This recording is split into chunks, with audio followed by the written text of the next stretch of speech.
And this week, the online accounting software business Xero reported revenue growth of 22% in the past year. Its earnings before tax and interest, that grew 75% to $527 million. Well, Xero is rapidly expanding its US operations and this year increased its bank feed network from 20 to more than 600 banks. So this gives clients the ability to reconcile their Xero accounts directly with their various bank statements. It also created a strategic partnership with the US company Bill that will create a US bill payment solution which is similar to Australia's BPay.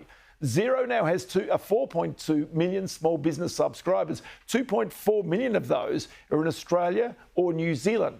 So I spoke with the Xero Chief Executive, Sukhinder Singh Cassidy, this week about this exponential growth and the company's ability to control it into the future.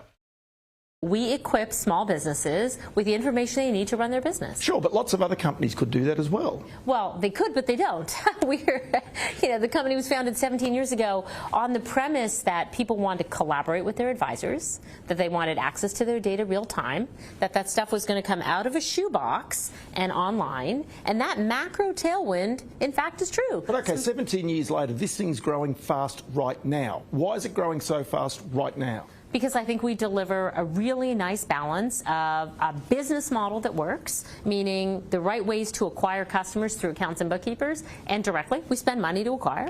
Number two, we have a product suite that customers need, and that product suite ranges from core accounting to helping you do your taxes, to payroll, to payments, and we keep adding jobs. So you ask why we're growing, because we keep adding value to the product, right? And so it turns out that having a robust product that can keep adding value for your customers and having, quite frankly, a mechanism to profitably acquire customers, that is the formula of growth. Okay, but then why is your business that caters for small business, 2.6 million or so customers here in Australia and New Zealand, why is it growing right now when small businesses, those businesses that are your customers, are under so much pressure? Because I think they need real-time access to the business information to run their businesses. So let me give you an example. Whether times are good or bad, you want to have access to your financials like tomorrow. You don't want to wait a month or 2 months for somebody to tell you that you're off on cash flow. Guess what? Those 2 months are months in which you want to shorten the time in which you receive cash. You want to be able to pay your employees. So any tools that help you get information faster and get your money moving faster is exactly what small businesses need, particularly when times are challenging or uncertain. And we can agree that whatever you think about what's going on in the macro environment, for small businesses, the issue is always getting paid on time and having visibility to their cash flow. Okay, but the other thing also is that you add on one more customer, 10 more customers, 100 more customers. It actually doesn't cost you that much, does it? Well, of course, we're a software business. So one of the beautiful things about being a software business is the marginal cost to deliver our product, right, is the cost to acquire someone. But it is a fundamentally different way of doing business. And of course, when we work with accountants and bookkeepers, we don't add 1 or 10, we add 100 or 1,000. And so I think you do need an economic model, quite frankly. And a software company, its benefit is its marginal cost of product, to your point, is very little. But you don't all even the sell, cost is but you don't even acquiring. sell software, do you? You don't even sell software. Well, we license software. It's like a rental model. Software as a service. That's right. So it's a rental model. So therefore, people are effectively renting that. So once they've got you, unless you're a competitor, unless I go to a competitor, you've got me for life. Well, I think you're hitting the important point on why Xero software is sticky, which is if we have your data and we keep adding more data over time that helps you run your business, to pick up that data and move it somewhere else, I mean, that is a harder row. So our churn reflects that, right? Whereas the real opportunity for us and for our small businesses, if we have your data, how do we give you more insight tomorrow than you had today? How do we give you the knowledge you need to make one smarter business decision a month from now, a year from now? And so I think our job is to be both good stewards of that data. That's the trade. That's the trade. You can't just say, well, I have your data, so I have you locked in. Never. Be paranoid about your customer and the value you deliver for them. So I think we look at that and say, what more should we be doing for you? What more jobs can we be servicing? Okay, so in Australia and New Zealand, both countries that really pick up technology very, very quickly, as compared with where you're also growing fast as the United States, where historically they've been very slow to pick up this type of technology. But right now you're growing very quickly in America. Yeah. Why are you growing quickly there? Well, first of all, in America, remember, it's the largest small business market in the world. So even if you say it's not adopting cloud services as fast, what we do know about that market is there are a lot of small businesses we can help, and we don't need the whole market. We just need to pick a sliver. So why are we growing fast? Because we picked a segment where our product really fits well. It's small businesses who are employing 1 to 20 employees, and quite frankly, for them, Xero software offers a lot of advantages. It is, of course, it's cloud enabled.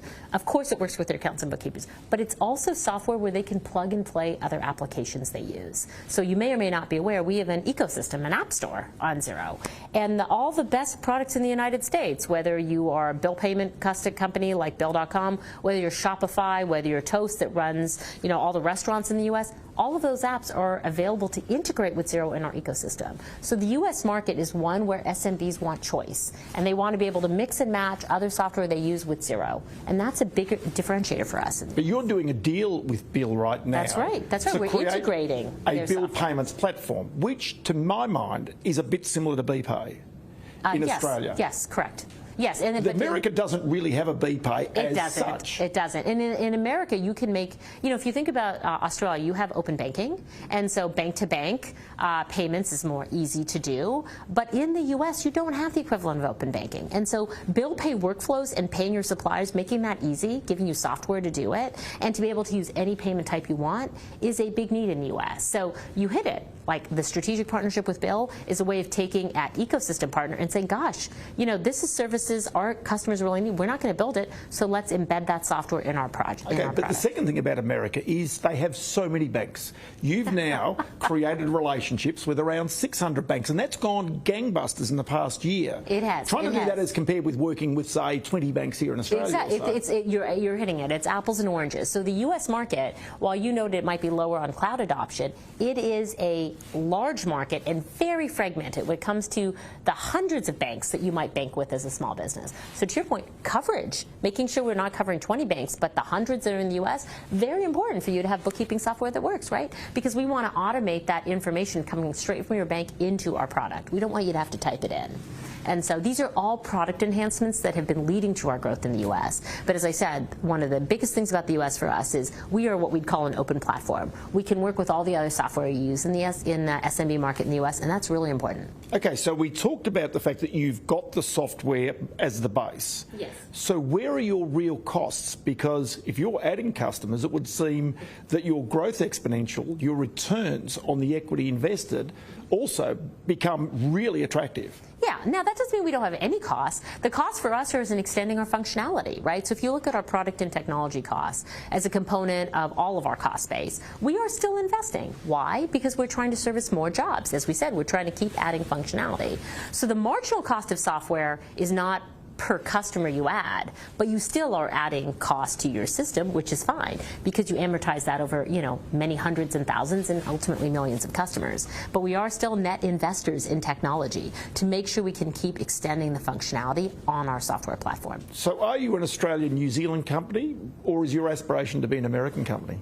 Our aspiration is not to be an American company. Our aspiration is to be one of the best run companies in the world in global SaaS with a unique heritage from Australia and New Zealand.